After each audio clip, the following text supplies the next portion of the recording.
গাছপালা প্রায় শেষ। আমরা ডিঙ্গোচের দিকে এগিয়ে যাচ্ছি।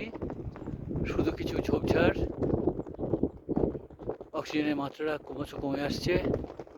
সামনে শুধু বরফে ঢাকা হিমালয়ের বিভিন্ন তুষার শৃঙ্গ।